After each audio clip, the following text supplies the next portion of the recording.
आघात. लेखिका प्रिया उंबरकर.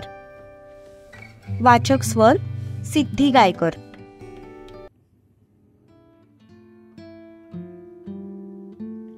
जर तिला माझ्यापेक्षा जास्त तो आवडतो म्हणजे तो नक्कीच माझ्यापेक्षा जास्त देखणा असणार. सत्यजित मनात सेव्हियरची आकृती निर्माण करत म्हणाला, पण अजूनही क्लिअर चित्र त्याच्यासमोर उभं राहत नव्हतं. भाऊ, तो दिसायला कसा आहे हो? दिघ्याने विचारलं. माहित नाही, सत्याने उत्तर दिलं. कुठे राहतो? मन्याने विचारलं. माहित नाही, सत्या खांदे उडवत म्हणाला. बरं, तो काय करतो ते तरी सांगा. दिघ्या डोकं खाजवत म्हणाला. नाही माहित. सत्या त्या दोघांकडे बघून म्हणाला. तसं त्या दोघांनी एकमेकांकडे पाहिलं. काय करतो माहित नाही, कुठे राहतो माहित नाही, नाव माहित नाही. मग तुम्हाला त्याच्याबद्दल नेमकं काय माहितीये किंवा त्याच्याबद्दल काय माहित करून घ्यायचंय ते तरी सांगा. मन्या म्हणाला. मला फक्त त्याच्याबद्दल एकच माहितीये की दुर्वा त्याला सेव्हियर म्हणते आणि मी तिच्या आयुष्यात येण्याआधी ती त्याच्यावर प्रेम करत होती.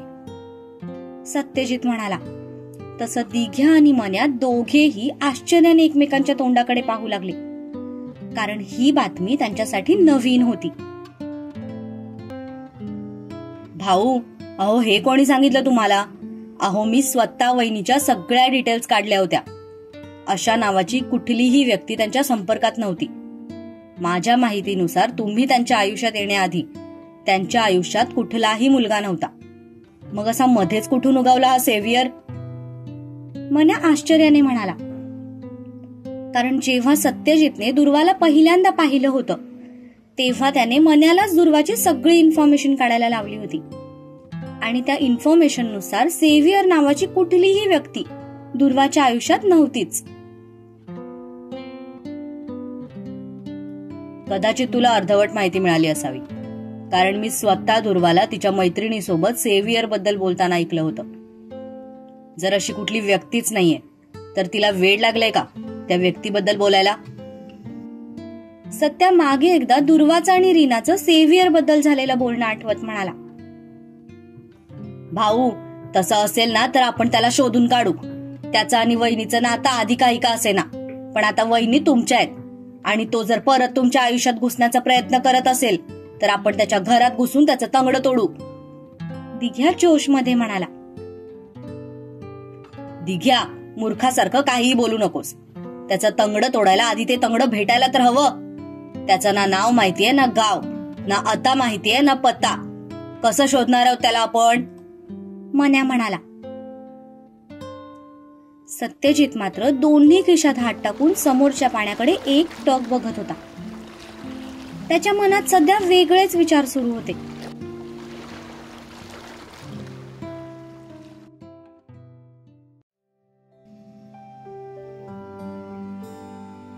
इकडे शिवा आणि दुर्वा दोघेही घरी आले.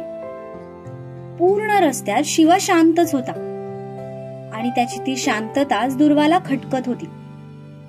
आपण माईची साडी घालून सुद्धा शिवा काहीच कसा रिॲक्ट झाला नाही या गोष्टीचा ती विचार करत होती.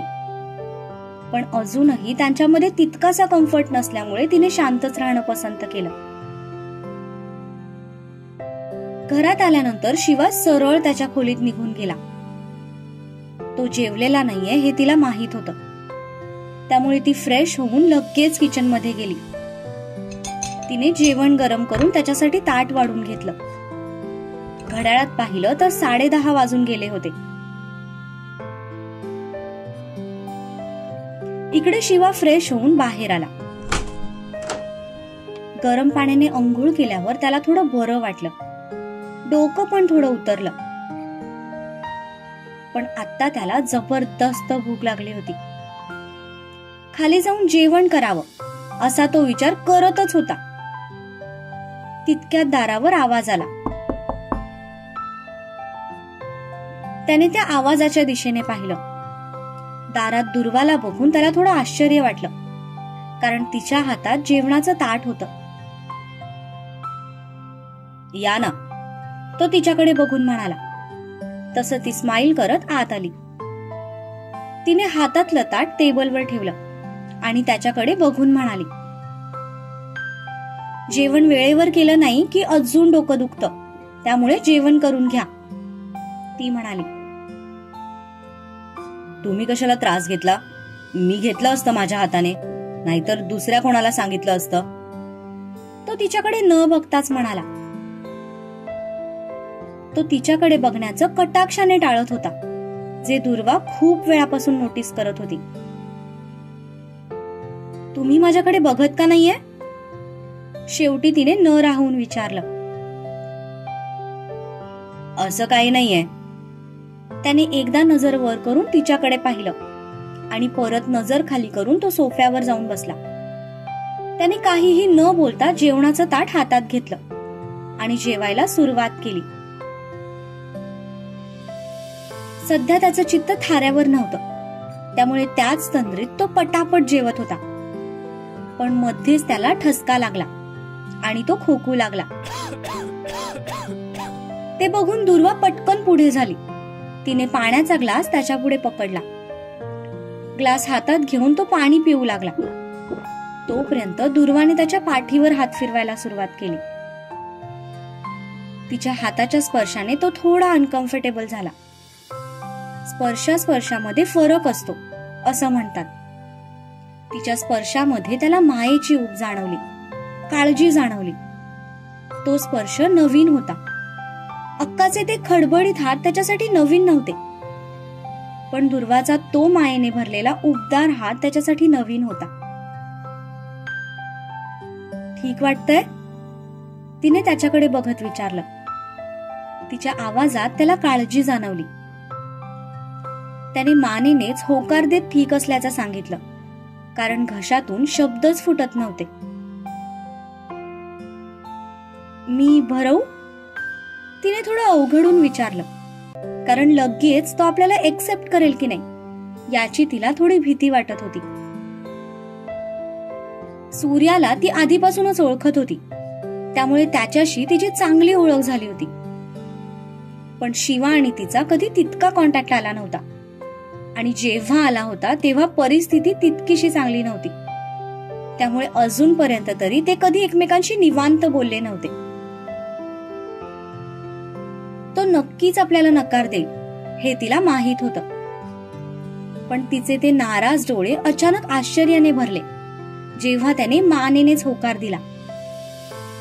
त्याचा होकार मिळताच तिच्या चेहऱ्यावर मात्र भली मोठी स्माईल आली. तिने ते ताट पटकन हातात घेतलं आणि त्याच्या शेजारी बसून एक घास त्याच्या पुढे पकडला. त्याने एकदा तिच्या हातातल्या घासाकडे आणि एकदा तिच्याकडे पाहिलं. आज पहिल्यांदाच तो तिला इतक्या जवळून बघत होता. माझी आई अशीच दिसत असेल का? तो मनातच स्वतःला म्हणाला. शिवा, घे ना. भावनेच्या भरात ती बोलून गेली, पण आपसुकच त्याच्या डोळ्यातून पाण्याचा एक थेंब त्याच्या गालावर पडला. तसं त्याने लगेच तोंड फिरवलं. आय एम सॉरी, भावनेच्या भरात बोलून गेले. तिला वाटलं की तिच्या अरे तुरे करण्याने त्याला वाईट वाटलं. त्याने दुसरीकडे बघतच पटकन डोळ्यातलं पाणी पुसलं आणि चेहऱ्यावर स्माईल करत तो तिच्याकडे बघून म्हणाला, नाही ग वहिनी, आत्ता कुठे तू माझं बरोबर नाव घेतलंयस. तो स्माईल करत म्हणाला. तसं तिच्या चेहऱ्यावर सुद्धा स्माईल आली. गुड. आणि तू पण आत्ता कुठे माझं नाव बरोबर घेतलंयस. ते अहो वहिनी ऐकायला खूप विचित्र वाटतं. अगं वहिनी ऐकल्यावर कसं एकदम क्लोज रिलेशन असल्यासारखं वाटतं. आणि एका महापुरुषाने सांगितलंय की मोठी वहिनी आईसारखी असते, त्यामुळे आईला अहो जाहो करून बोलायचं नसतं, ती म्हणाली. आणि त्या महापुरुषाचं नाव सूर्या पाटील आहे, बरोबर ना? शिवा हसत म्हणाला. तसं दुर्वा पण त्याच्या हसण्यात सामील झाली. घे. ती हातातला घास त्याच्या पुढे पकडत म्हणाली. तसं त्याने तो घास खाल्ला. तिन्ही मुलांमध्ये शिवा सगळ्यात खुडकड होता. त्याला सगळ्या गोष्टी त्याच्या पद्धतीने हव्या असायच्या. घरातला पहिला मुलगा असल्याने सत्यजित आधीपासून सगळ्यांचा लाडका होता आणि सूर्या सगळ्यात लहान असल्यामुळे तो पण सगळ्यांचा लाडका झाला. पण शिवा मात्र त्याच्या वयापेक्षा थोडा लवकरच मोठा झाला होता. तसं तर अक्काने त्याला जीव लावण्यात कधी कुठली कसर बाकी ठेवली नव्हती.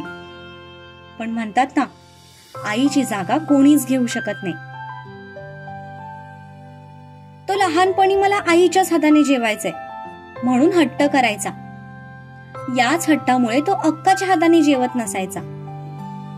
त्याला समजवताना अक्काच्या नाकी नऊ यायची. मग सूर्याची आई त्याला जेवण भरवायची. तेवढ्यापुरतं तेवढं तो शांत व्हायचा. पण त्याचं मन मात्र कधी समाधानी होत नसायचं. पण आज दुर्वाच्या हातचा घास खाताना त्याला एक वेगळंच समाधान जाणवलं. कदाचित ती त्याच्या आईसारखी दिसते या गोष्टीचा त्याच्या मनावर प्रभाव पडला होता. त्यामुळे तो तिच्या स्वतःच्या आईला शोधायचा प्रयत्न करत होता. दुर्वा एक एक करून त्याला घास भरवत होती आणि तो अगदी शहाण्या मुलासारखा जेवत होता. जेवताना त्याला जाणवलं की त्याचं डोकं दुखायचं कमी झालं होतं. अजून हवंय? तिने त्याच्याकडे बघत विचारलं. तेव्हा कुठे तो भानावर आला. त्याने ताटाकडे बघितलं तर सगळं जेवण संपलं होतं.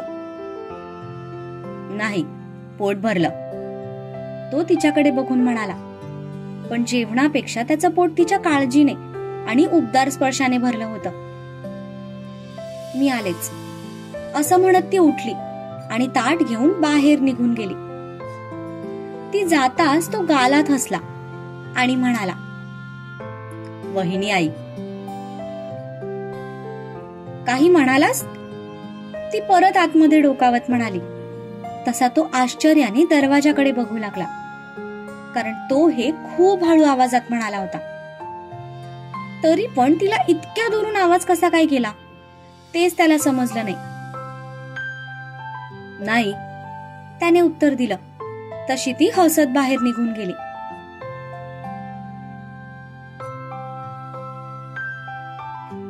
तो उठला आणि हात धुवून बाल्कनीमध्ये जाऊन उभा राहिला. त्याने एकदा आकाशाकडे पाहिलं तर त्या आकाशात खूप साऱ्या चमचमणाऱ्या चांदण्या होत्या. आई, तू वहिनीला पाठवलंस का ग माझ्यासाठी? तो आकाशाकडे बघून म्हणाला. तितक्यात त्याला दिसलं की एक चांदणी खूप प्रखरतेने चमकते.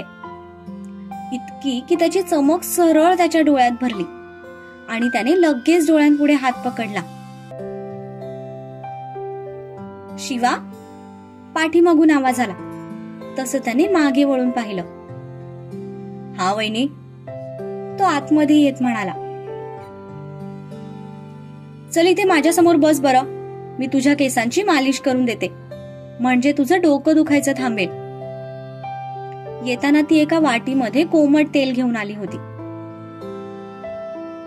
नाही वहिनी, आता नाही दुखत आहे डोकं.